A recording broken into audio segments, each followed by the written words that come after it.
does race still remain a factor in the evaluation of quarterbacks? No. And I'm going to say that with a lending to my mindset in approaching this conversation, and obviously respecting the history of this country, respecting the history of this conversation as it applies to black quarterbacks. I was actually a player on the Jacksonville Jaguars. Our general manager at the time was Shaq Harris. If you guys know about the plight of the black quarterback, Shaq Harris jumps out at you. So fully vested in this conversation for my playing days especially. Let's talk about my mindset, though. Why I say it's no is because, one, I look around and the numbers support that not only is this a good time to be a black quarterback, maybe the golden era in terms of quarterback performance and quarterback compensation. And since we're talking business, let's look at who's the highest paid quarterback. Patrick Mahomes. Who's second? Deshaun Watson. Who's third? Russell Wilson. Who's fourth? Gonna be Dak Prescott. The point is, in the compensation element, just that one lane, black quarterbacks are not being mistreated. I don't know what the factor of the valuation is if they're being properly rewarded. So, if anything, culture is based on not mantras, but how you're rewarded. Who's rewarded? What is rewarded? The black quarterback is being rewarded, not just in the draft, but also through his performance. Now, let's look at this carefully and critically and think about a situation.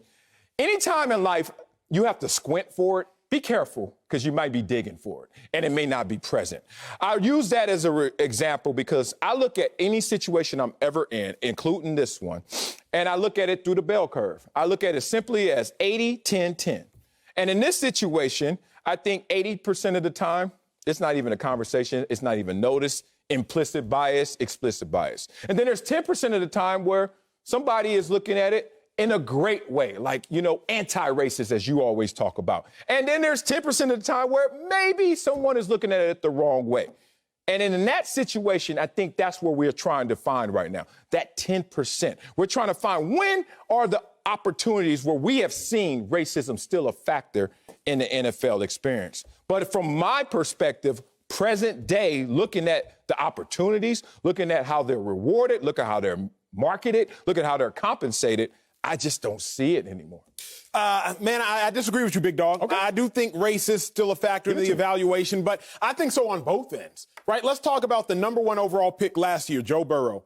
If you watched Joe Burrow play in college, if you watched his first couple games in the NFL, there is nothing at all sneaky about his athleticism.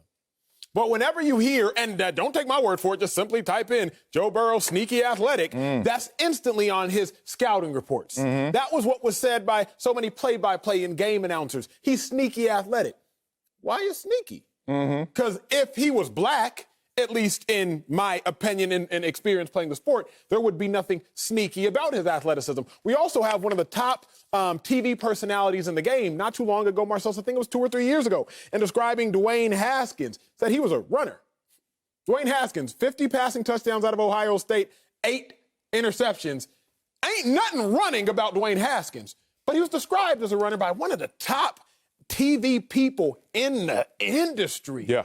But I would be hard-pressed. I think we all would probably be a little hard-pressed to believe that a 6'5", 250-pound white quarterback who had 50 passing touchdowns and 8 interceptions would be described as a runner. We could go a little bit further back to your guy, Bill Polian. It was only 4 years ago that Lamar Jackson was perceived not just by him, but by so many people as he should have been a receiver. When I think about the white people that have been compared to played quarterback in college but should have been receivers, you have your Edelmans about a decade and change ago. You have Matt Jones. Remember Matt Jones played for the Jaguars? I played with Matt Jones. Bet. What you mean?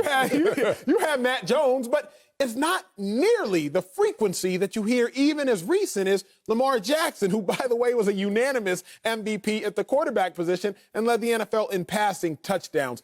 Is it overtly prevalent? You could argue no. But I still think that there's clearly a factor on both sides. Joe Burrow isn't sneaky athletic. Joe Burrow is athletic. Lamar Jackson is not a wide receiver. Lamar Jackson is a quarterback. Dwayne Haskins isn't a runner. Dwayne Haskins is a pocket passer. And as I look at it, I would have to choose a little bit of willful ignorance to think those adjectives describing those players are coincidence.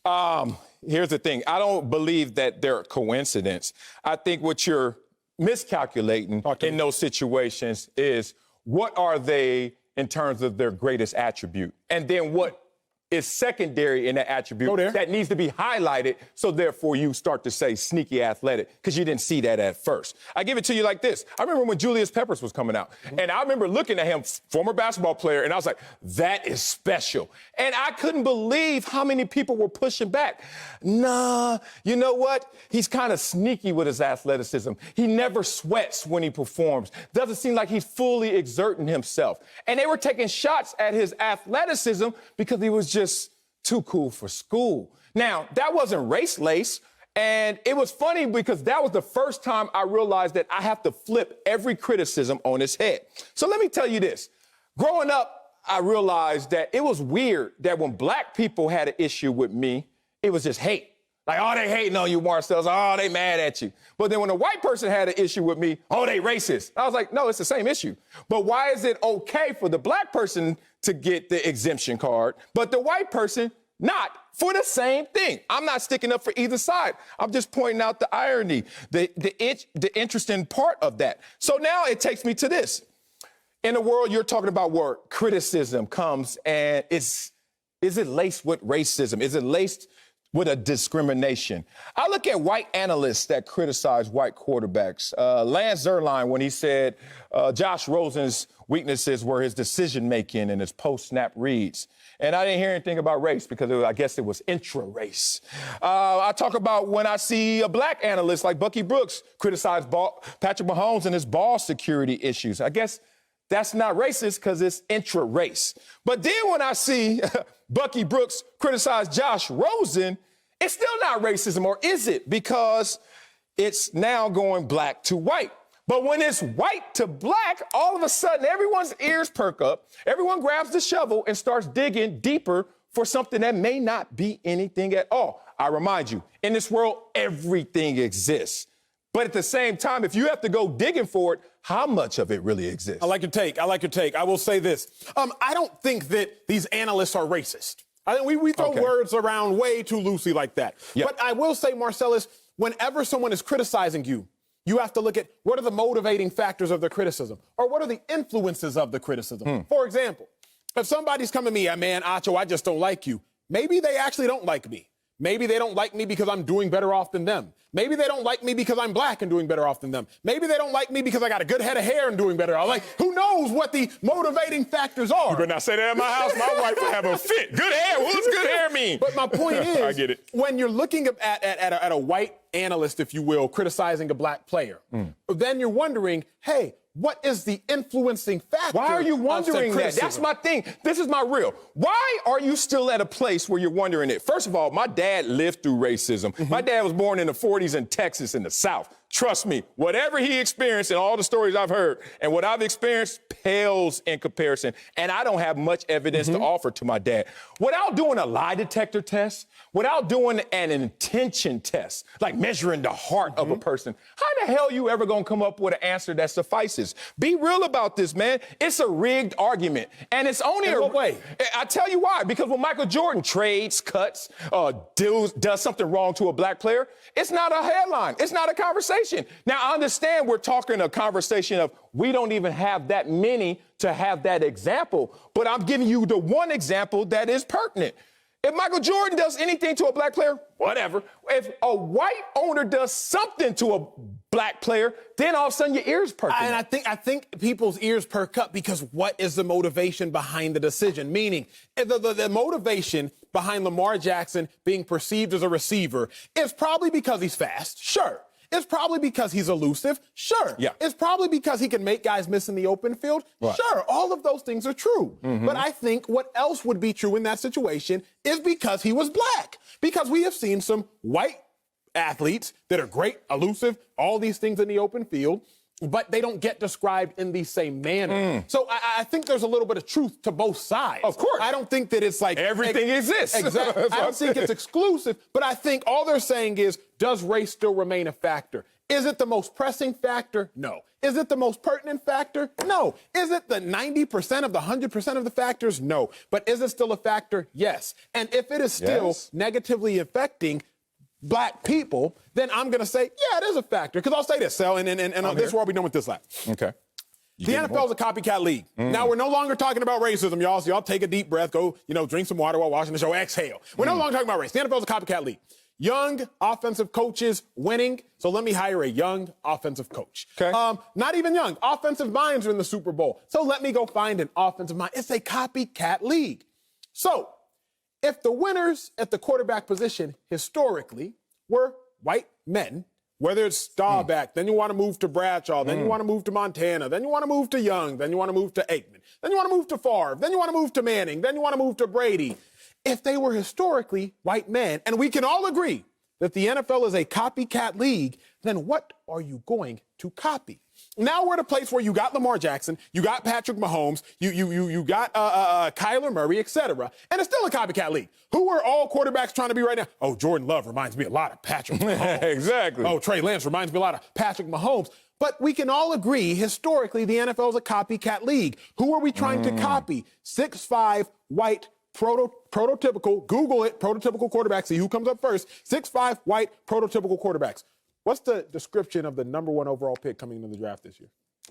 6'5", white, prototypical quarterback. Does he have the skill set to be all those things? Absolutely. Right. But I'm also looking at the history of what described a prototype quarterback. Oh, I'm glad you used that word history, because I think this takes us back to a few years ago. Remember when all the slave movies were coming out, like left and right? And I just caught the speculation of why. And people were suggesting that, oh, man, they're putting this out there to instigate. And I wonder, when you use history in the present, what are you doing it for, as you want to say, the intentions?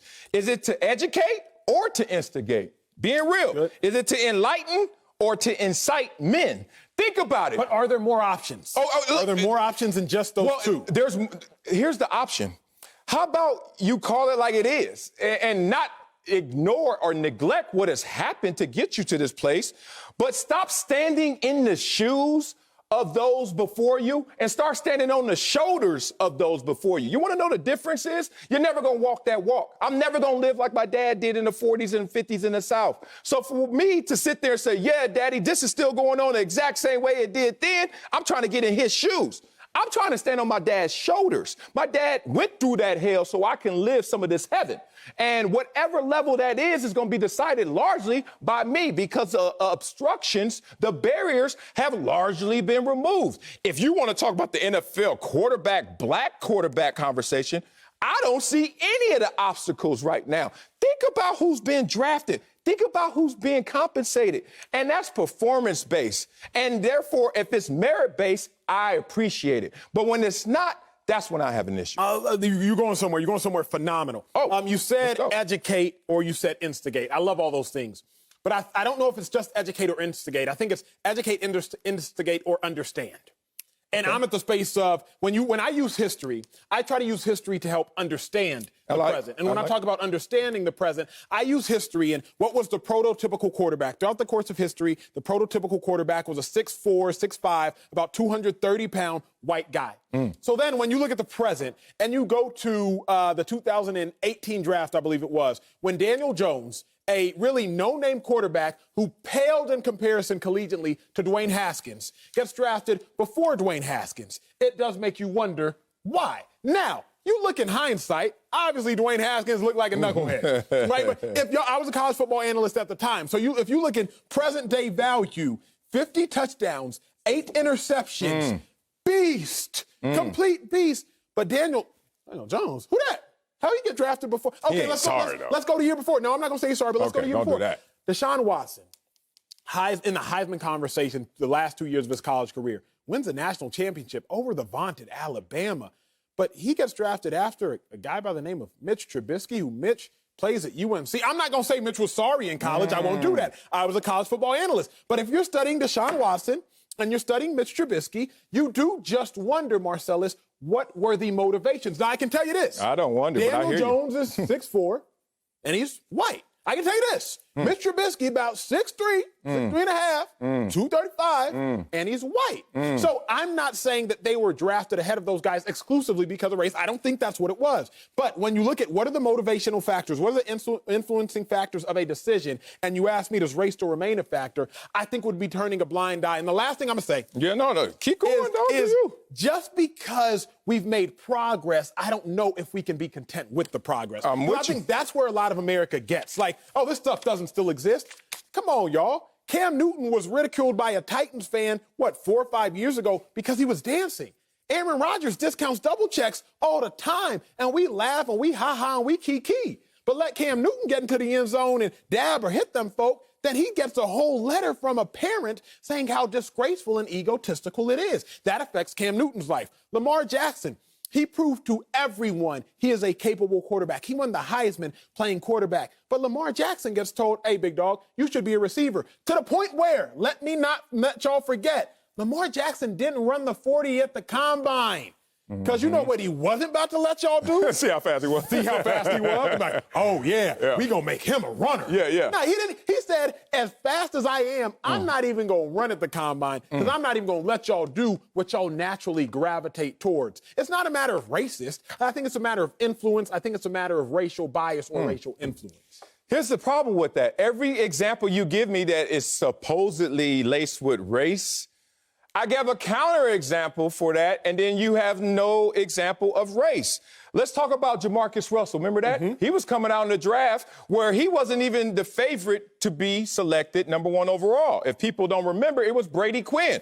Y'all remember Brady Quinn, 4-year starter at Notre Dame? Y'all remember Brady Quinn had all the measurables, and teams looked at him, but then they saw a greater upside with Jamarcus, who left early and didn't even have tremendous resume, but had a tremendous year. He won a national championship, right? They played each other, and he outballed Brady Quinn in that game. Point being is, you're talking about a Captain American, All-American boy. If racism is the leading cause, Brady Quinn's getting drafted over Jamarcus Russell. Now, I'm not talking about their pro careers. I'm talking about the decision-making that you have to make in the draft. They went with Jamarcus Russell. We know how that turned out versus Brady Quinn. When I look at scouting reports on him saying Jamarcus Russell is a dark horse, they're talking about not really perceived as the talent necessary to be the #1 overall pick. But with upside, we'll go there.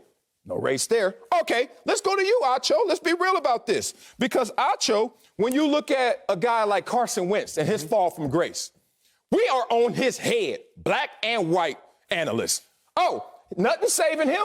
I thought if you, okay, put it like this. You, even with Lamar Jackson, still question, can his style of play win a Super Bowl? Correct. Is that racist? No. Imagine if a white analyst would say the same thing. Here's the difference. Would someone even, no, don't defend yourself yet. Just let's defend this conversation.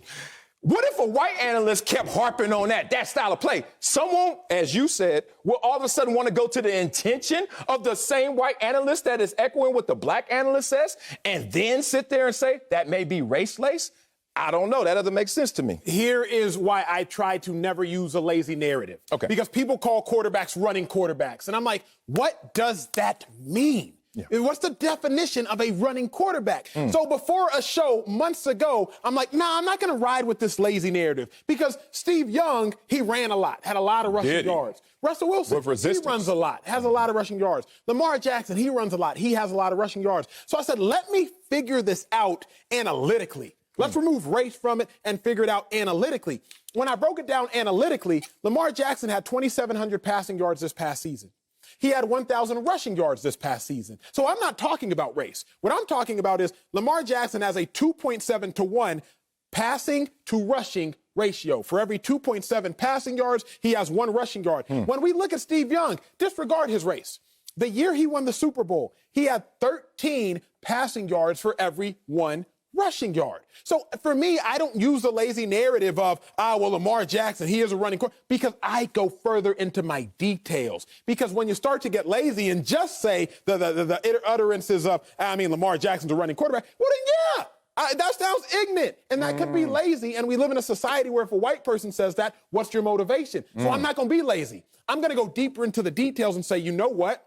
If you want to call Steve Young a running quarterback, okay, that's cool. But he passed the ball 13 yards for every 1 rushing yard. Russell Wilson, when he won the Super Bowl, he passed the ball 6 yards for every 1 rushing yard. Aaron Rodgers, when he won the Super Bowl, he passed the ball 8 yards for every 1 rushing yard. This season, Lamar passed the ball 2.7 passing yards for every 1 rushing yard. That, to me, is my evidence behind my conversation. Not just a flippant, oh, Lamar's a running quarterback.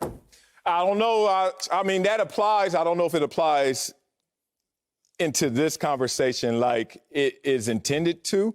Because as you say, you're going further into details. I sit there on the sidelines and say, I think you're digging for something that may not be there, that may be there. All I got to say is looking at another brother up here, if I were a black quarterback right now in the NFL and somebody told me that it was still race-laced, I would push back on them and say, if this is racism, I would hate for the owners to show some love.